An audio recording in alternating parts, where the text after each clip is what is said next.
unto my feet and a light unto my path. Thy word is a lamp unto my feet and a light unto my path.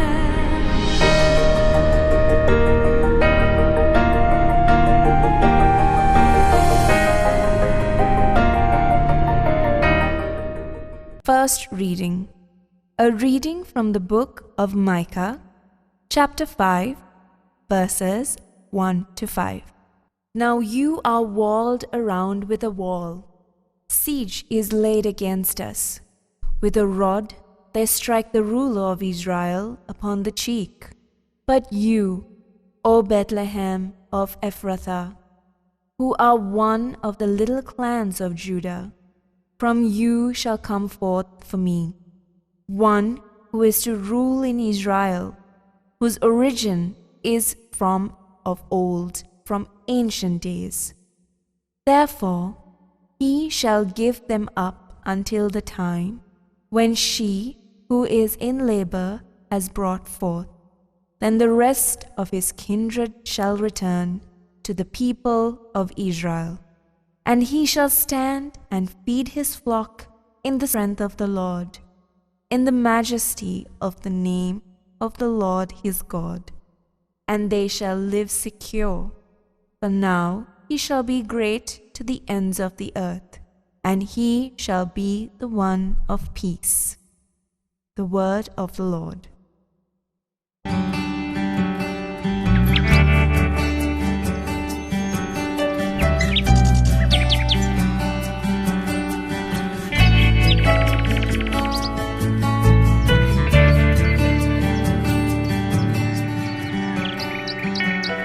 My dear friends in Jesus Christ, today being the 8th of September, we celebrate the Nativity of our Blessed Mother. A reading according to the Gospel of St. Matthew, chapter 1, verses 18 to 23.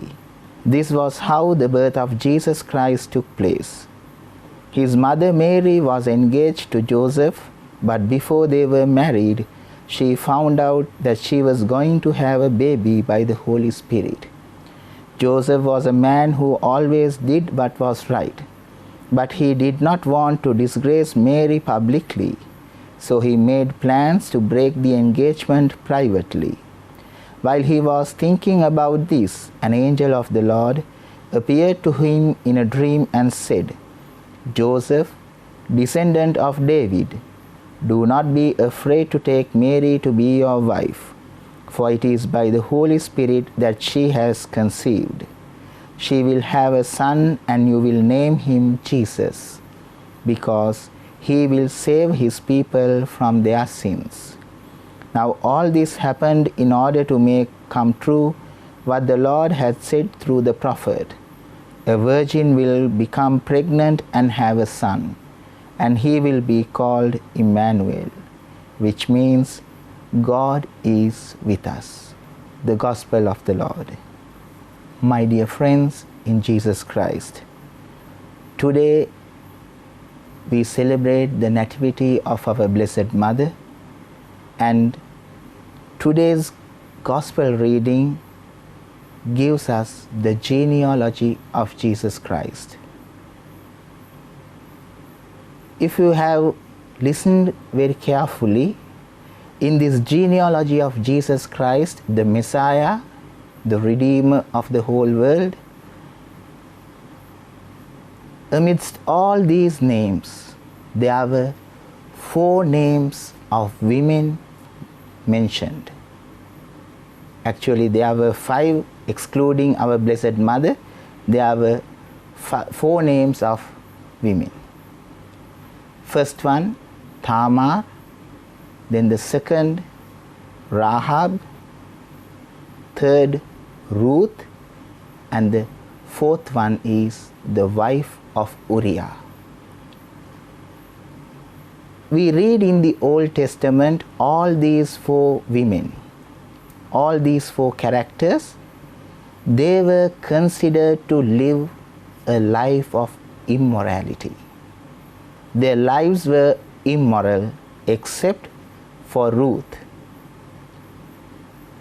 Tamar was living an immoral life and was a prostitute. Rahab the same. Ruth, a person even though could not be considered an immoral person, but still for all. She married a second time, and then Uriah's wife had an illegal relationship with King David. So all these 4 women, they gave birth to children due to an illegal relationship. They became pregnant out of wedlock. Then, through these 4 characters, God is giving us a beautiful message. What is it? No matter whether your life is sinful, no matter whether your life is immoral, still you can be a part of a great story. Your life can be a part of a great story if you repent and believe in Jesus. If you believe in the mercy of God, still, no matter your sinfulness, no matter your evil doings, still you can be a part of a great story.